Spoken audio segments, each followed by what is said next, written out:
This week, Variety confirmed that Warner Brothers and Paramount Plus have been in talks for a merger. Now, talks are just preliminary. There's nothing really to be concerned about, except for the fact this could affect so much of our programming, especially and including, of course, Star Trek. Every Star Trek, any Star Trek, that is on Paramount right now. Paramount has already confirmed that they were going to lay off 1,000 employees. What this merger means for them and any current employees of either company, who knows? But we do know that the number of streaming services and networks that could be affected include like TNT, HBO, the Cartoon Network, Comedy Central, MTV, the Discovery Channel, of course, TBS. It's just a crazy list of networks that would be affected by this merger if it did take place. So stay tuned for more news and information on how that goes and what may happen because of it. Welcome, Trekkers and Trekkies, to Volume 20 of the Star Trek Void, where I do try to fill in the gap between episodes with a little news, information, and hopefully some entertainment. And this month, I have been trying to get as many little holiday fun Trek things that I can, and this week is no different. We're going to check in with Robert Picardo on that.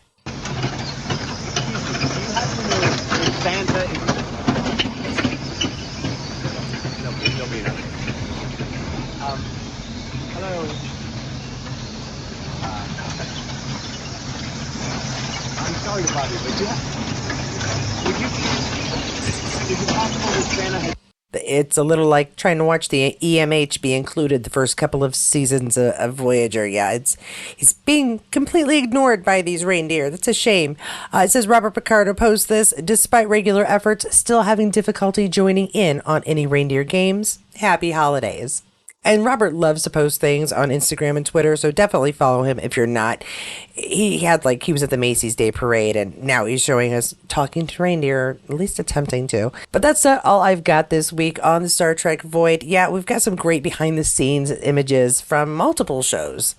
So here we have a great throwback image from The Next Generation. It's pretty much the whole crew. There's a couple of people missing, but we see Tasha Yar, Denise Crosby, Crusher, Gates McFadden, there's Riker, Jonathan Frakes, and Deanna, Marina Sirtis, and it looks like some extras in the back, although I think that might be Brent Spiner doing his data thing. He looks awful pale to be much of anybody else.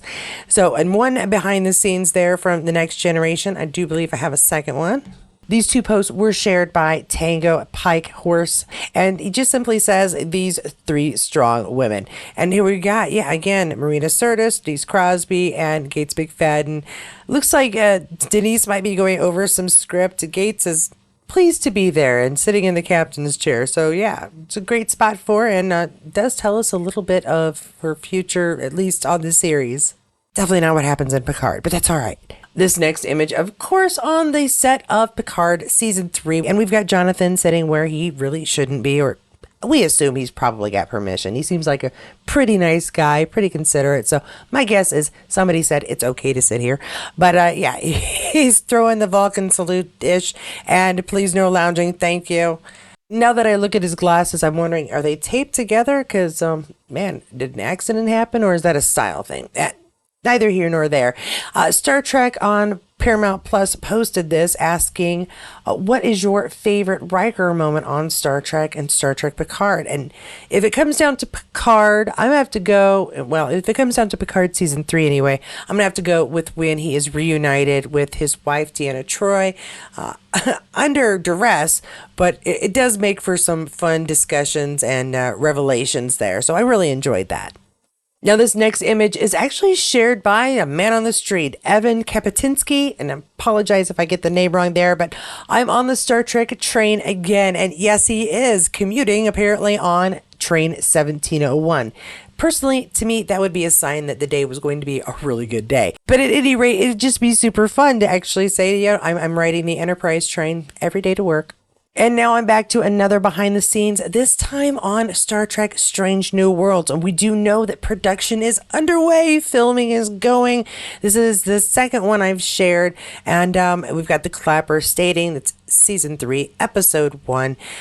This one was shared by the Scorch, last OG part of the Federation's flagship, putting the O in Enterprise bingo since 2245, not Paramount affiliated.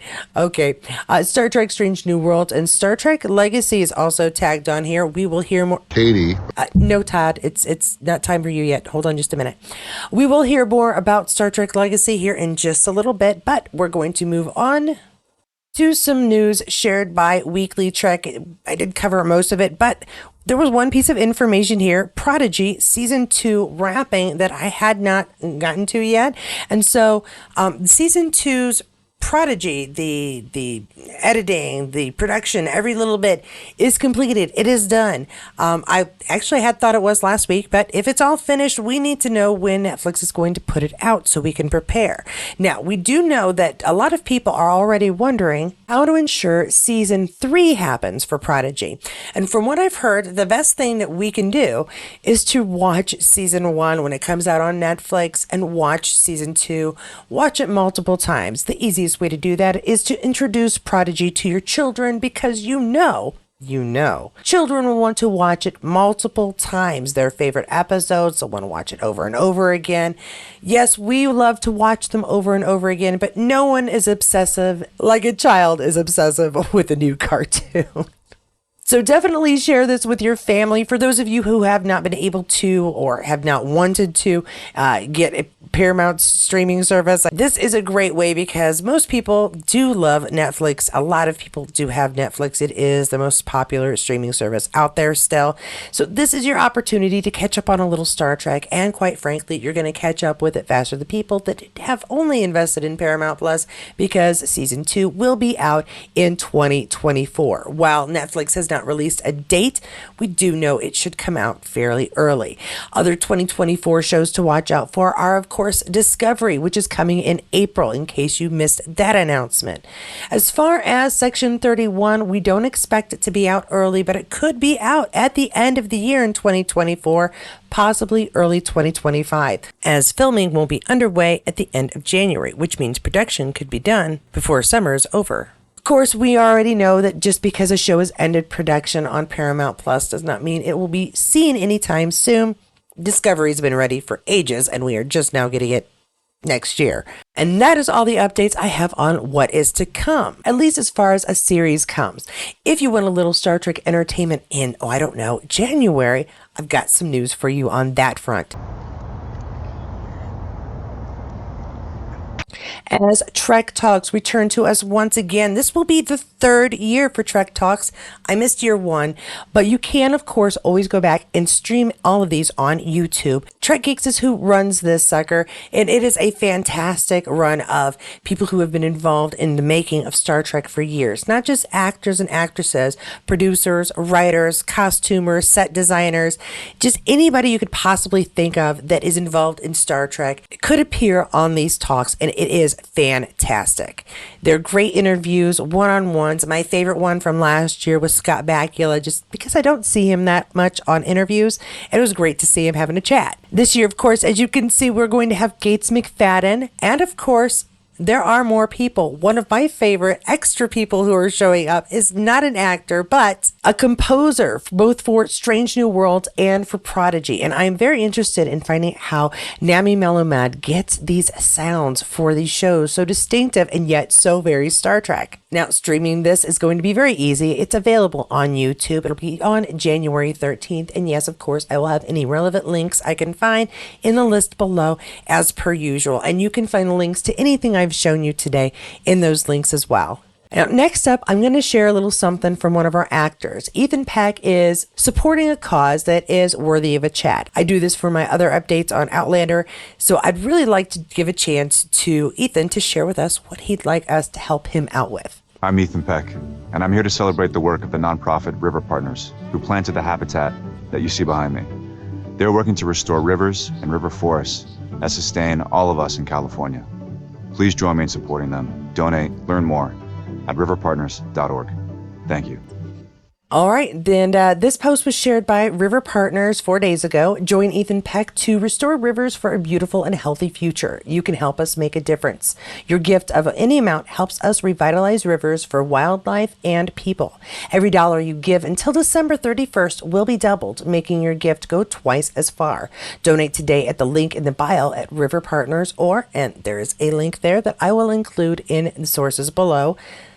As usual, as we are Trekkies and we are looking towards the future, this seems like a pretty good cause to help us get there. So if you do have a little bit extra because Aunt Gladys didn't give you an ugly sweater for the 10th time in a row and happened to give you $20, why not invest it in the future of our environment? And that is all I'm going to say about that one. Thank you very much, Ethan. I am going to move on once more, this time to Armin Shimmerman and the possibility of seeing him in the near future in a live action performance on a Star Trek show. Okay. Now, something posed to a lot of previous Star Trek actors is, would you come back to Star Trek? And like 95% of them, they almost always say, yes, absolutely. I would be pleased as punch to show up one more time or multiple times, whatever you'd like. And Armin is no different. He has, in the last year, maybe 2 years ago, put on the full regalia again and even said that Quark didn't look that different because of all of the prosthetics and makeup. And so he would easily be able to show up again on any show that happens to come up. And so, of course, could he show up on Legacy? Katie. No, not yet, Todd. Just a minute. And speaking of Legacy, coming up is going to be a talk with the Trek-experts of Trek Talking. They're going to be teaming up with Letters for Legacy to do a deep dive into fan initiatives supporting Terry Matalas's Picard Season 3 spinoff, Star Trek Legacy. They want you to engage with them for an insightful discussion, and I believe this is going to be hosted or is being shared by James Yeager. I apologize if I'm getting that wrong, but this is a post by my good friends, Letters for Legacy. That is Sean Preston. You can see up in the little circle thing. He is one of our fearless leaders, not the only one. We've got a great team who started this whole thing that have truly launched Letters for Legacy and helped to spread the word for Legacy so that we will hopefully get Star Trek Legacy with Captain 7 of 9 sometime in the next year or two. We'd really like to hear that it's been greenlit sometime in the next 6 months. And so Sean is out there trying to get the word spread, and luckily it has picked up enough for it to be involved in a podcast. This podcast will happen on the 28th, and of course, like all things, you can find the link below. Yay! Now, what can us regular folks do to help ensure that Star Trek Legacy does happen? Well, for that answer, I'm going to let Todd take over for just a minute. Yes, still no Legacy. We don't have a Star Trek Legacy. That's up to y'all. That's a fan thing, I think. Continuing to let the people at Paramount know, if you want us to keep going in the 25th century, that would be a fan thing. So if I continue posting and making videos and you continue being all right with showing up again, look, we all help each other out. Yeah, we're in this together. If it means I get to go back and play with my friends on the bridge of a starship, I'm happy to do it. Okay, well, thanks so much, Todd. Any final words of wisdoms? Play is the meaning of life. All right. Well, you heard it from Todd. You need to play. And one fun way that I enjoy playing is by making silly comments and posts on my social networks. When I want to get Star Trek Legacy on the minds of anybody who happens to read my posts, I include fun hashtags like Be Loud, Star Trek Legacy, and Captain 7. And don't forget that tagging Paramount Plus is also very helpful. The more of us that are out there spreading the word, the more likely it is that Paramount Plus, whatever state they happen to be in, will be able to see the wisdom in picking up a show that fans are already interested in. And that is my full update for today. I really appreciate you taking the time to sit and listen. This is the second time I recorded this today, and I do apologize that it is late. My daughter had her tonsils out Thursday, and let's just say that recording time, downtime, and quiet time they aren't all happening at the same time. So I do appreciate your patience. Thanks so much for joining me today. Don't forget, if you want more updates in this strange and wacky style, please don't forget to like, subscribe, and hit that notifications bell for the next video that comes out. And if you just can't wait and want more information now, don't forget you can always check out any of my previous videos down here, and I will see you there. These three strong women are simply the only comedy lab. Yeah. Trek Geeks is the one. Trek Geeks is who, and one more, and in